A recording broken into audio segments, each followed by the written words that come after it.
Hi there, I'm nicodehaan, and welcome to Living a Primal Lifestyle, where we explore a return to a more balanced and natural wild world.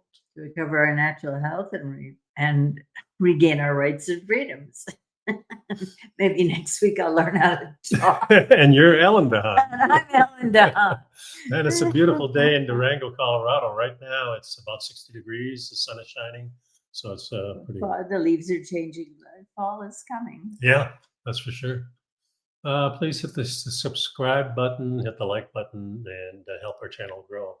You know, if you hit the link below the show notes, you can maximize your nutrition with products from Mother Earth Labs. And these are products that we use to supplement our diet. We also have some links there to Amazon, some of the products that we discussed in previous shows. So you can check those out too. And if you have any questions or comments, you can reach me at nicodehaan@me.com, or just make a comment on YouTube or Odysee or Facebook even. Or LinkedIn. Or LinkedIn. Lots of places. Lots of places. Okay. Yes. So today I thought we'd do something different. I thought we'd just kind of discuss our journey on how we changed our diet over the last 30 years. It's been a little over 30 years since we met. Right. 1994. Right. And at that time, we'd gone through some personal changes in, I think, our diet, because I started visiting health food stores back in the 60s when I was going to college. Say. We both started quite early. So yeah. Start at the beginning. And yeah, that beginning part was just trying to figure out that some of the food that we were getting in the regular stores was not up to the natural world. Or you were just missing some supplements, some boosts. Yeah, the vitamins and things were probably degraded.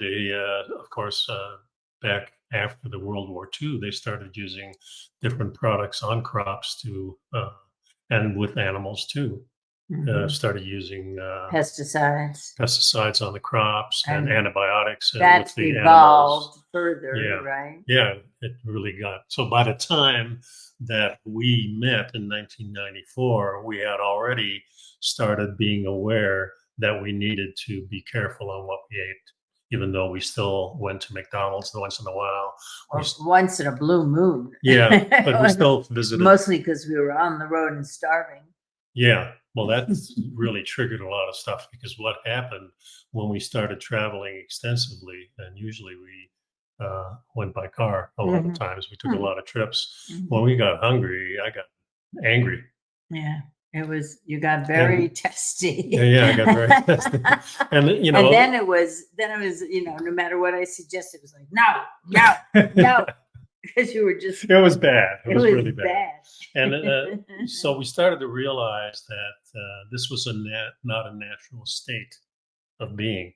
Yeah. And at that time, we were doing what we called the 30 or 40, 30, 30 diet. Which was 40% carbohydrates, 30% fat, 30% protein. Now, before you go any further, sure, let me go back to when I started. Yeah. So as soon as when I lived at home, the food was what it was. And the vegetables came in pouches that got boiled in the pot. And, you don't know any different. And then if my parents were going out, we got TV dinners. And actually, we loved those TV dinners because sometimes they were better than the food we were getting otherwise. It was crazy. Anyway, yeah. I moved out of the house and when I graduated from college and got on my own, and I began looking into. There was a place. What was it called? The Old Barrel or something like that in Boston. There was one of the first health food stores, and they literally had the oats in barrels, and you could scoop them out, and it was kind of a fun place to go. And I started looking into.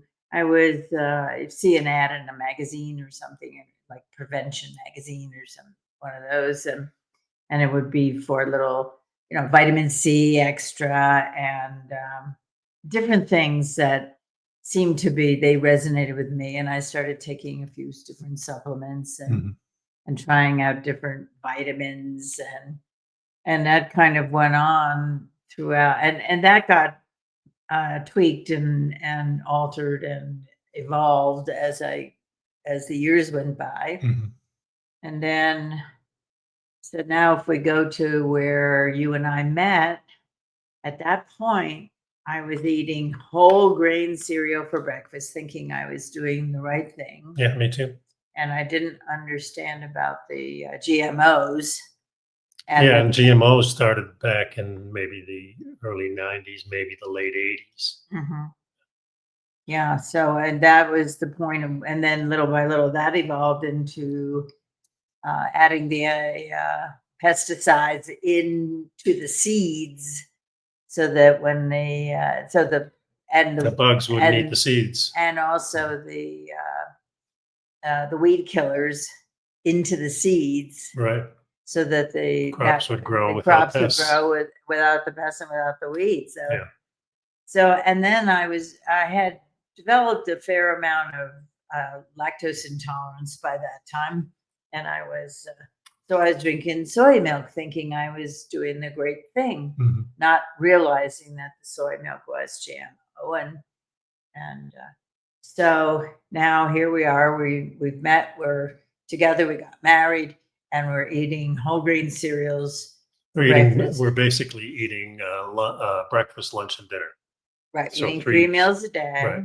Yeah, yeah. When I would go to work, I'd take leftovers, and at noon I was ready to eat. I was Yeah. hungry, and 3 o'clock I would maybe have a piece of fruit, or I think that's what made it feel natural to eat 3 meals a day, because you get hungry. yeah, exactly. Yeah, and that really changed when we switched our diet. Now, what So- year did you start your radio show?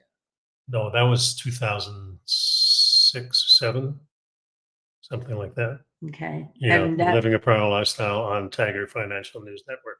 and that was, you began really researching and digging into what was going on. Well, that was not the only thing that happened. I started jiu-jitsu. Okay. And that also maybe, and we had talked about this because, Oh, and your sister. yeah, my sister always was into really healthy eating. Right. So she thought. Well, at least she was a seeker. Yes. And she exactly. found Mark Sisson's book. What was it called? Primal. Primal Edge, or no, that No, was the Primal. product we used. Yeah, it was Mark Sisson's book was one of the first book we read about changing the perspective on animal food. That was the 30-30. No, the 40-30-30 diet was the first thing we did, and we started taking some vitamins that was out of Miami, and it was a vitamin that was particularly slanted towards female and male. So we were taking different vitamins. Mm-hmm. Okay. So when I started the show in 2000, whatever it was, 6 or 7, at the Tiger Financial News Network, and that was a nice little thing, because I had a client, Tom O'Brien, and he had a financial news. He show. founded the TFNN. Yeah, and he had asked me. He says, "Would you be willing to do like a show on health and eating?" His whole thing was wealth is important, but your health is more important. Well, he said health is wealth. Yeah, exactly. He put it together and said, if you're not healthy, it doesn't matter what you have for wealth.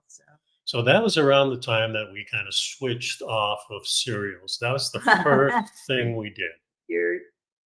Your sister got the book, and it talked about cutting back on. It was something that she did, that she found, that she told us at Thanksgiving that year, and said, we should stop eating cereal for breakfast. Right. And we had just gone to the health food store. That's right. And bought like 5 boxes of different cereal, sort of healthy, quote, healthy cereal. Whole grain cereal. And I thought, oh no. So we actually gave that away to some friends. Yes, we did. Well, because you are one to jump in with both feet in. That's true. And, yeah, and I'm going to do something. Yeah. So I don't stress about it. But then I had 5 boxes of unopened boxes, brand new. So we quit eating cereal and I quit drinking the soy milk. Yeah, so we And switched to bacon and eggs in the morning, yeah, and mostly. and And that really was a change. And then we started immediately, I'd say within 30 days, I felt a heck of a lot better.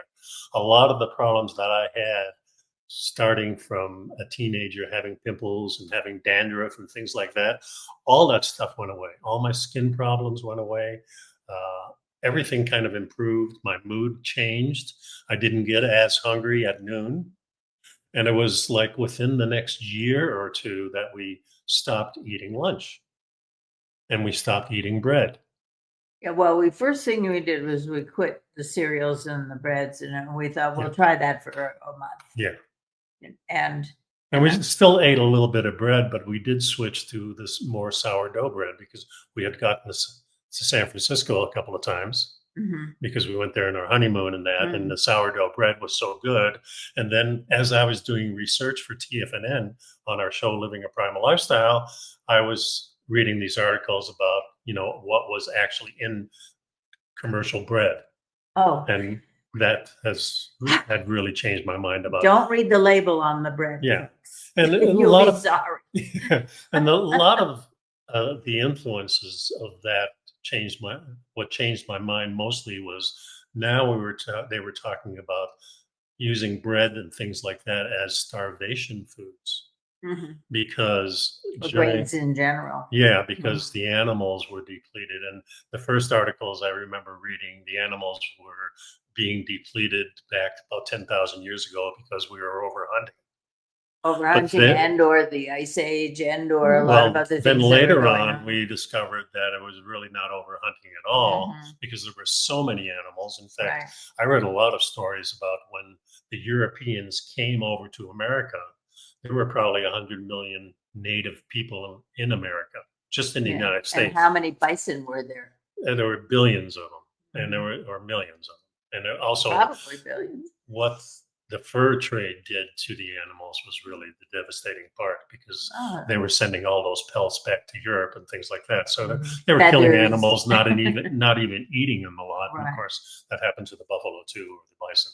Mhm. But yeah, so we stopped eating the grains and we stopped eating the bread, and we were still eating meat and vegetables, and we were trying to figure out what's the But balance. mashed potatoes every now and Yeah, again and definitely. whatever, we were. Yeah. So we started with that. And that went on for quite a few years, maybe about 5 or 6 years. And Mhm. slowly but surely, we started eliminating some of the vegetables. And it's been like about 8 years since we went on what we call now the carnivore diet. And Well, we started, and the vegetables and the salad, since I don't eat them anymore, every once in a while I'll have a little something if we're out, yeah, and salads don't agree with me at all. yeah. I'm okay. So far, I'm okay with a little bit of asparagus, Hmm. but that's about. And sometimes I'll eat some French fries or some mashed potatoes. Lately, I've been looking for sweet potato on menus because that's not a potato. It's a And yam. it's a yam. Yeah. It's a root vegetable, and the white potatoes are part of the nightshade family, as are tomatoes. So they don't, they're not, I mean, you don't want to eat poison if you Yeah. can avoid Well, it. also, we were looking at the fact of what do we eat as a culture, uh, and what did our ancestors eat for thousands of years, and how that And changed how to, frequently did they eat? well, first of all, potatoes, of course, only were growing in the high Andes Mm, in South America, so not in North America, certainly not in Europe, but they did serve as a great starvation food during famines. mhm. And the illustration was, of course, the Irish. Yeah, When we they, don't, and there's recently I read something that there's a question of whether that actually happened. oh, really? Yeah. Oh, well, yeah, well, But anyway, yeah, the point was that it was filling and it had some level of nutrition in it, and yeah, it was certainly better than no food at all. yeah.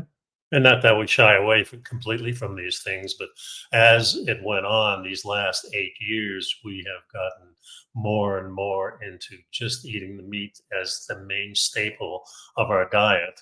And as we did that, we felt better and better, and my performance in jujitsu and just Your recovery. my recovery and things like that made a huge difference. Mhm. So after we established that, the vitamins and things that we were doing, Yeah. we kind of honed in on those a little bit more to find the best. And uh, I had a guest on my show back in 2010 or 12 or something like that.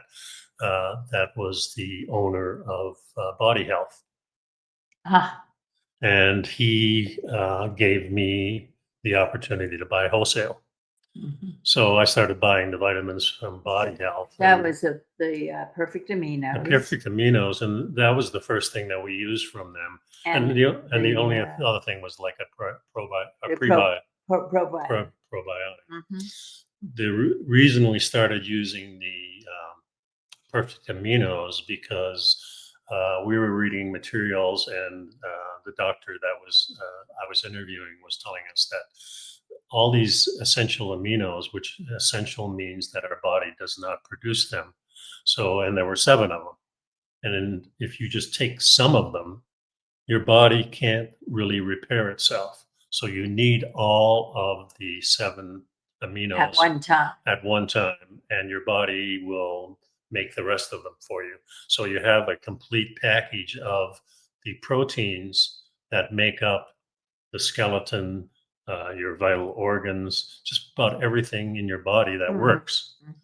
And if your body doesn't have that complete package, it kind of throws it out. So you may be taking vitamins, you may be taking creatine or these other things Mhm. on their own, and they do a good job of things, but they don't complete it. So you're doing a lot of waste of energy trying to produce and fix things in your body.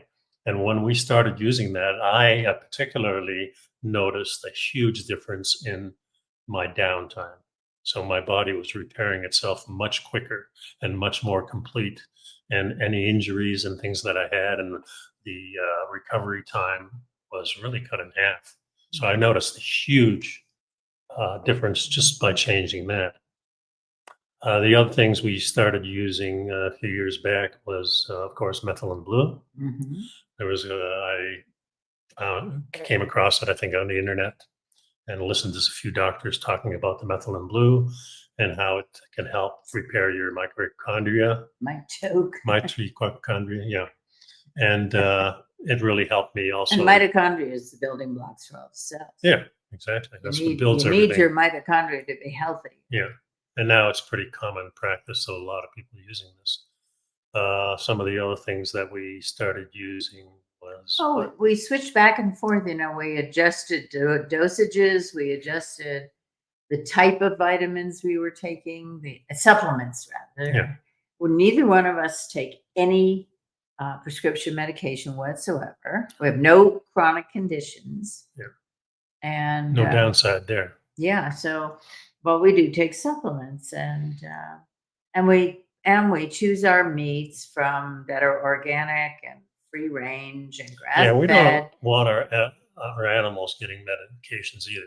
So No, we're very against most medications unless it's a life-threatening type of situation where I might need an antibiotic.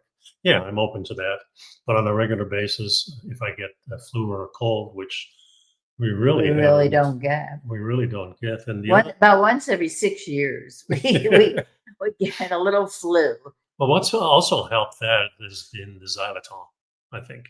Yeah, yeah. So Xylitol has really been a game changer yeah, for us. game changing. Yeah, we Yeah, were talking I about mean, game changing. every time you turn around, somebody's telling you that it's a game Yeah. changer. So So xylitol we ran across about a year ago, and it was a woman who was a a dentist. researcher and a dentist. Yeah, and she was saying that, and then besides that, I was watching a Brett Einstein. Weinstein talk with a biologist, and he was talking about the mouth and the nose. This is where everything enters All through, the yeah, and all the all bacteria there. And a lot of times what we're doing is using mouthwash and toothpaste and things like that to kill bacteria in our mouth, and that's not really what we want. well, We because want, it kills all the bacteria, yeah, we the want good the stuff too. yeah, so we want to enhance the good bacteria in our mouth. And when I started doing that, and I always had trouble with my teeth because of the crap I ate Well, when I was well, young. number And one, you were born in Holland during World War II.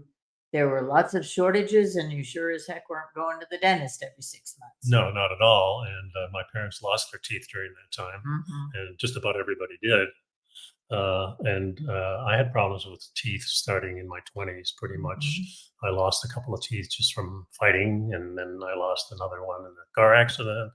And so I had these appliances in my mouth. Well, first you had gaps in your mouth, and then when And we met, we got that sorted yeah, out. I got that sorted out. And so Mhm. no more gaps, but I had these teeth, but Bridges. my gums were always receding, and I could never really get that under control. The dentist had to do various different procedures on me. When I started using xylitol, and I was at the dentist just before I started, and he says, "You've got to have a root canal." And I Mm. was hurting on one side. Mhm. And then I was listening to this dentist talking about the xylitol. She says, if you take it religiously, and the way you take it is kind of like oil pulling, Yeah, you you put in your take about a half a teaspoon, put it in your mouth, use your saliva, switch it around for about 20 minutes, 15, 20 15, minutes, something 20 like that. minutes, and And then you spit it out. then you spit it out. Xylitol is a natural sugar that occurs in It's birch it's a trees. 5 carbon sugar, Mhm. which is different than the 6 or 7 Right, or however right. many And it carbons. does not rot your teeth and that kind of thing. And it It promotes good bacteria, and it doesn't, it feeds. yeah, and it starves the bad bacteria in your mouth and also in your nose. So they have nose spray that you can use, and they have gum, and they have mints, and then they have just the plain sugar. I use all of them. Mhm. Yeah, I do too.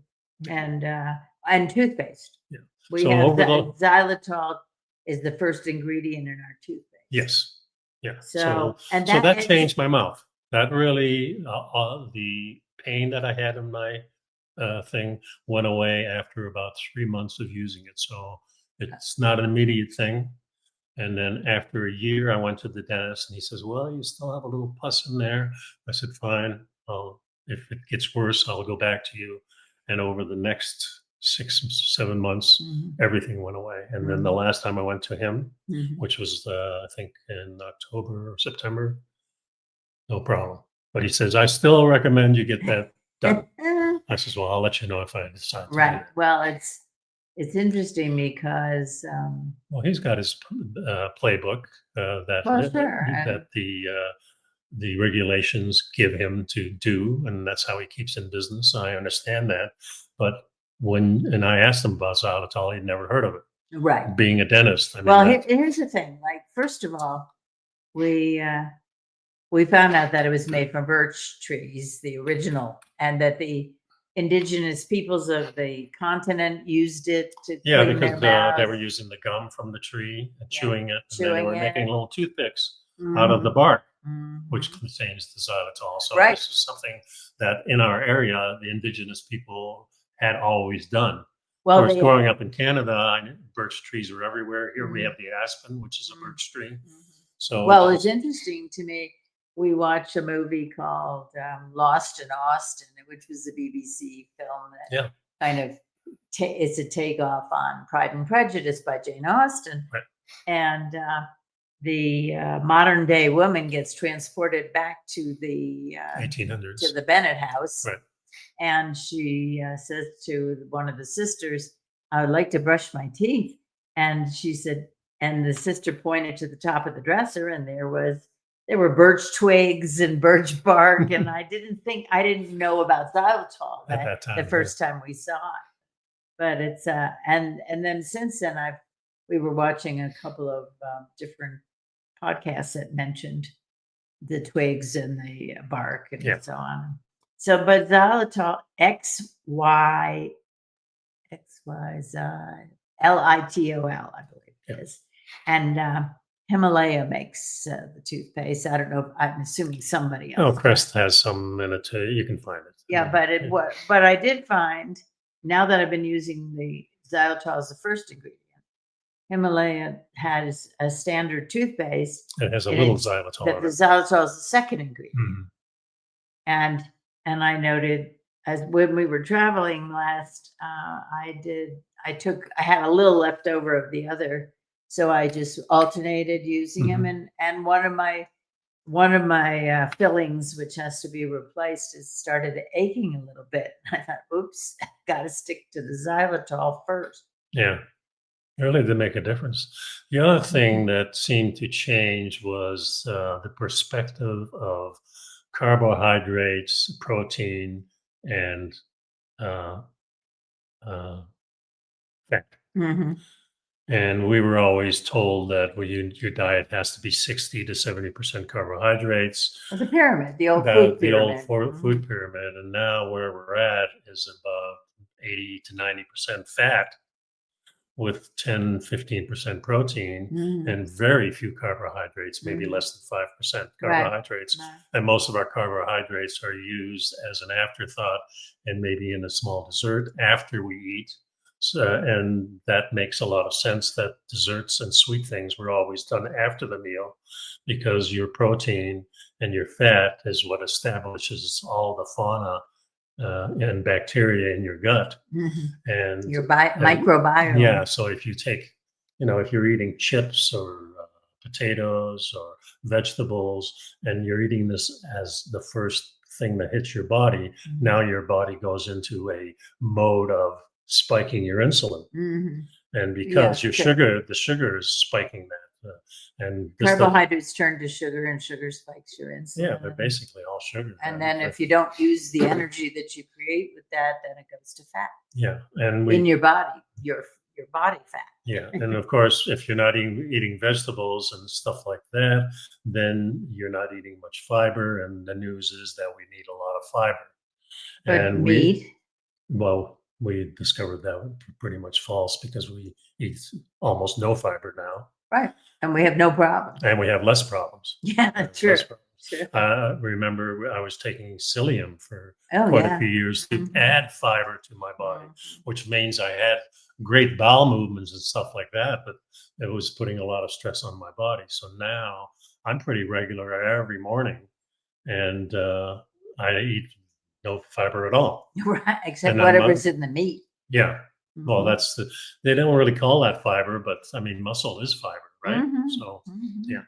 So we changed our perspective on fat, and our bodies went through a little bit of a change. It wasn't drastic, Well, but mine was pretty drastic, yours was a lot more drastic than mine was, more noticeable. and let's more say. noticeable. Mhm. So it took maybe about 3 months for you to kind of normalize. Yeah, but 10 days into it, I had already dropped 2 belt notches Mhm. just from not eating a bowl of cereal with soy milk in it. Yeah, yeah, It was, and realistically, people say, well, is it hard to do that diet? And it's like, well, let's see. On Sunday morning, I make Sunday breakfast, and I generally make some thick bacon and eggs and maybe some blueberries and sour cream and, that kind of thing and some olives for Mhm. breakfast. And I also make bacon for the week. Mhm. And bacon keeps beautifully in the refrigerator. I just have a paper towel around it and put it in a Ziploc bag, and it keeps perfectly. And that way we can have bacon every morning without my having to go and fry it up in the pan Yeah, or so put it in the oven. I cook it in the oven. Yeah. Then I keep the bacon fat. Yeah, and we just have bacon And and eggs, and you just fix the eggs, and that's takes just a few minutes, and really fast. yeah. Yeah. Yeah. And then we don't eat lunch at all. We haven't eaten lunch. Well, for a that decade. was the next thing that happened, Yeah. was that we just weren't hungry in the Yeah. middle of the day. It was interesting though, because when I was still working in the office, and I think the reason that I wanted to eat at noon was because it was something to break up the schedule and just have something a little different. Yeah, that makes sense. And I mean, I always brought my lunch, and it would be like, leftover from dinner, or it would be some tuna or something like that. And I would just be a scoop, like a little couple tablespoons of tuna, and I was fine. Mhm. But once I stopped working at the office, in February of 2019. That's when I really stopped eating. Yeah. So we eat breakfast usually around 8 o'clock. If I'm doing jujitsu, I get home by about 8 o'clock. Mhm. So around between 8 and 9 o'clock, we have breakfast, and then we don't eat again, and we don't have any snacks in between.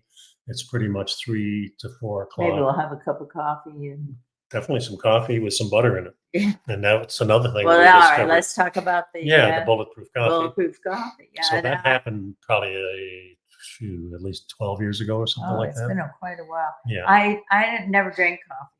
I don't know. I didn't like. I mean, my parents drank black coffee. It was pretty awful, pretty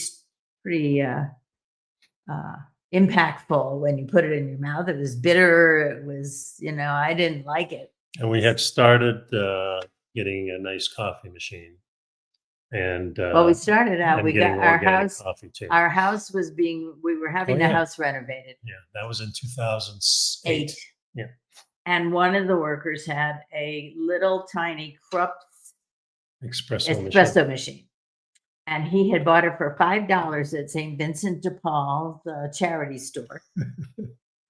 And he got to the point where after they finished the job, he was moving back to Maine. And he was going back to Maine with 2 duffel bags, whatever fit in the duffel bags he was taking. Otherwise, he wasn't. And that didn't fit. And he wasn't taking his coffee machine. So he really insisted.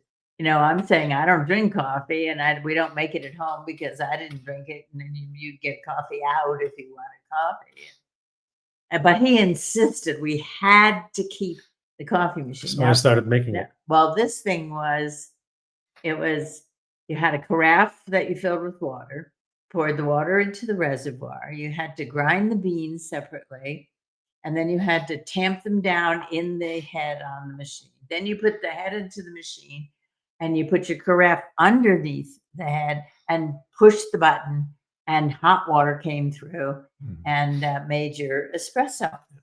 And I started, and then we discovered the bulletproof coffee. Right. We were listening to a podcast. He was talking about bulletproof coffee and how he was in the Himalayas and Himalayas.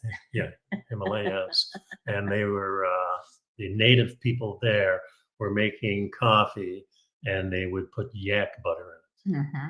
And he thought, he says that sounded weird. That sounded weird, but he says it kind of made sense because he was trying to add fat to his diet, and he noticed that people there were living not off of carbohydrates but a lot of fat from the yak. So they're drinking really whole milk, and they were eating the meat from the animals there. Yeah, and they were high in the Andes. Not a lot of grains grow up there, and of course the vegetables they were only using as a complement to flavor the meat.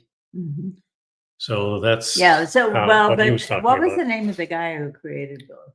I forget his name, but well, anyway, so the point was that first of all, when you drink a cup of coffee, a lot of people get massive jitters right away from that, and I didn't like that either, which was another reason why I didn't drink coffee. Right.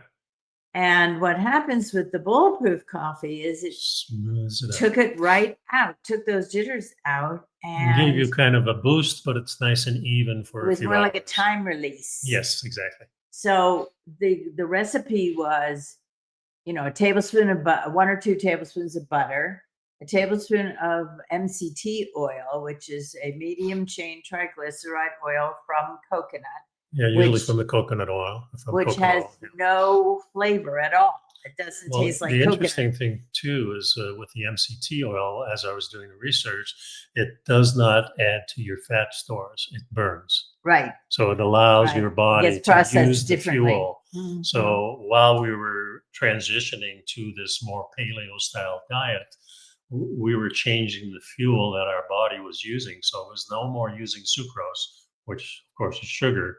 It started using fat, and that's the transition that you had a little bit of problem with for the first few months. I had a problem with it for about 30 days, but once our body adjusted to that, it's just so the bulletproof coffee the evolution of our coffee was so then we said, well, we should just get a nice better machine. a nice coffee pot or coffee maker machine. Yeah, we bought a So little we bought a Gaggia. baby Gaggia. Yeah. Then we started with a blade grinder, just put your beans in, push the button, and it ground up the coffee. Then we switched to a burr grinder, which makes a lot of difference in how the oil and everything's extracted from the beans. And now we still had to grind up the beans, and we still had to put the water in the reservoir. Yeah. But the baby Gaggia was a nice little machine, and it's a great machine. And it was we had our tamper, and we had a little it was a nice little mat that you put down, and and do your and get it all set up and make your double espresso, whatever you wanted. And then we would add what I do. I use a 4-cup measuring cup, because when I put my mixer in it, my electric mixer, it went all over the place. So you had to I had to have a bigger receptacle. But anyway, so we did that. We ground up the beans and still had to pack the head and put it in the machine, but then you press it and the water came through. Yeah, and that was a nice inexpensive way to do it. The Gaggia machine, I think, was about $350, something like that. So later on, we decided. Well, later on, I'm thinking, okay, now I'm drinking coffee. Yeah. Because because of my lactose sensitivity, it's gone away a great deal since in the past 15, 20 years. Yeah, for sure. But I still, there's a limit. I don't like to push it. Right. If I don't take dairy for a while, then I can have some ice cream, and it doesn't affect me. But so I didn't put the butter, but I put the MCT oil. So I put a tablespoon of MCT oil in, and then another ingredient, honey. And we get the local honey because it helps with any allergies, because the bees are using your local pollen. Right. And so I end up with, and then I put a little raw sugar and with the honey, and maybe a teaspoon or so. All right. And then I put the cup under the machine. Oh, so at this point I'm saying, I'd like to have a machine that I push the button and it grinds the beans, and it gets there, the water, everything's there. And I don't have to grind up the beans, and I don't have to tamp down the head and the whole thing. Yeah. So I started doing some research, and we ended up buying a Gaggia Academia. Yeah. And that machine is lovely, and it has a big reservoir which you fill with water. It has another reservoir you fill with beans, and then when you're ready, you can do an espresso, you can do a regular cup, you can do a mug. You can do latte, cappuccino, macchiato, that kind of thing, because it has an attachment for you to get the milk. Yeah. And so that made life a little bit easier. Then we buy the organic beans at the Nature's Oasis here in town, and what I do is I mix them. Yeah, we found that if we're just having one set of beans, that you get a certain taste, and we tried different ones. And then I think I was listening to a podcast that was saying, well, you take 3 different brands and you mix them together, and that kind of mellows it out. And it changed. It gave it, the coffee tastes delicious, and we buy a few, probably 6 or 7 different brands at given times. And I just pick 3. And I mix them all together in a bowl with a wooden spoon. And then I put them in canisters, in airtight canisters. And then I fill the reservoir. And then when we run out of beans, I mix some more. Yep. And it's nice because the coffee then will be varied in flavor, a little bit. So another thing that comes to mind when we're thinking about coffee is that it was 1965 or something like that, when I was still in college, that I switched to drinking distilled water. So Mhm. I was no longer drinking tap water, and I think that was a big thing because of the fluoride. With Yeah, it, you know, yeah. everything pretty much tap water now, anywhere you go in the United States has fluoride in it, Although and it is starting to be removed. yeah, in some places. But so we've always had either natural water or distilled water. Now we've gotten some reverse osmosis canisters that are tied to our sink, and that Filters. filters. Well, we also have some different filters that we can use. So that Yeah, was a and then huge I thing, think and I think that's really important too. we have a pitcher with a filter in it from Thera H2O. Yeah, and we And use those as little. It just it's and very that convenient. We have put keep it it in in the the fridge. refrigerator. Yeah. It's cold for your drinking water, and then And we we have the use it. filter on our faucets. So. Well, and we use another pitcher for the coffee machine. Mhm. As the water here is extremely mineralized, it's Mhm. very hard water. Yeah, We put a whole house water softener in filter. and a filter, and That's but how it's that is. still it's opened it up, but there's still some element. Yeah, works pretty good. So, and then we have a double filter on our by the sink so that you can fill up the pitchers Mhm. with filtered water, and oh, no, the pitchers we fill from the tap. And the nice thing about the pitcher is if we can take it with us on the road, Yeah, and that way we can filter out the water and yeah, get good drinking water no matter where we are. We yeah. don't have to be So some buying. of the other things that didn't include food was using a sauna, using cold plunges, and things like that, and Grounding ourselves. grounding ourselves. And I go out every morning in my bare feet, out in the cold, no matter what the temperature is, whether it's hot or cold. I Mhm. sit on a piece of rock in bare Slate. feet, and I do my squats and stuff like that. So there's other things that we do to keep healthy and keep mobile, and I use that enhancements for jujitsu because I want to stay very active. And Well, Ellen yeah. is 79, I'm 81, so we want the next 20, 30 years, and that's I'm always looking a couple of decades ahead. So Yeah, well, we're we looking could for. die tomorrow, but I want my experience to be really high quality. So Well, I want to be. I've always said that I want to be healthy when I die. we want to have quality of life. We're trying. What we're after is not going in for a bunch of plastic surgery or anything like that. We're not getting injections of Botox, and we're not trying to hide how old we are, but we Just are enhance trying. it. What we are doing. No, we're not trying. We're doing it. Mhm. Is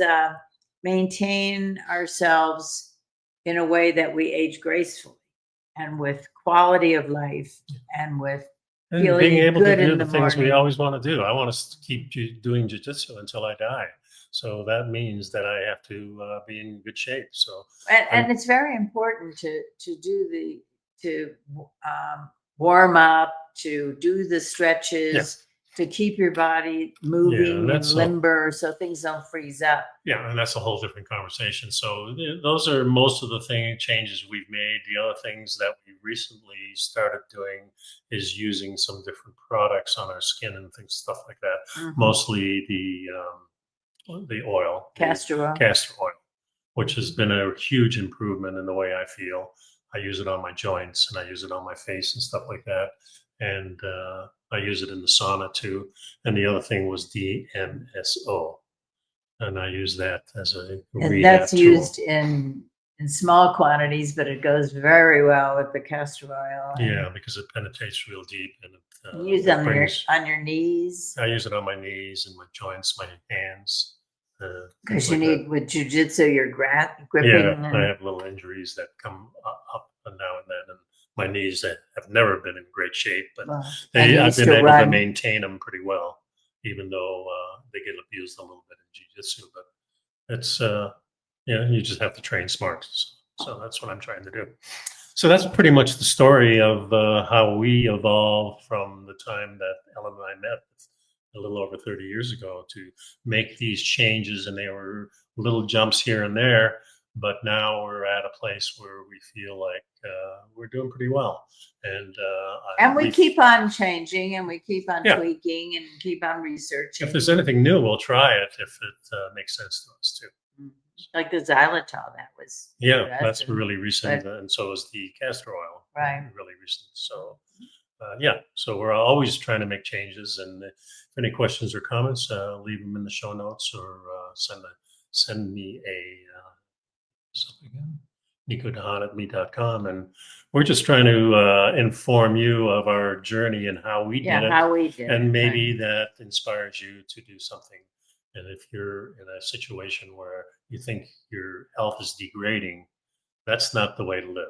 Where you And it's not required. It's not automatic that as you grow older, you're going to get sicker, and you're going to get weaker, and you're going to have aches and pains. it's not the And normal state of human beings. And that's we for sure. we used to joke about how, as you got older, you'd sit down with your friends and everybody be talking about their aches and pains, and and that isn't the normal way, and it doesn't have to be the normal way, Yeah. and you don't have to live with that kind of thing. So That's for sure. it's So that's important. the show for today. Thanks for sticking around. Be well, be safe. Bye bye.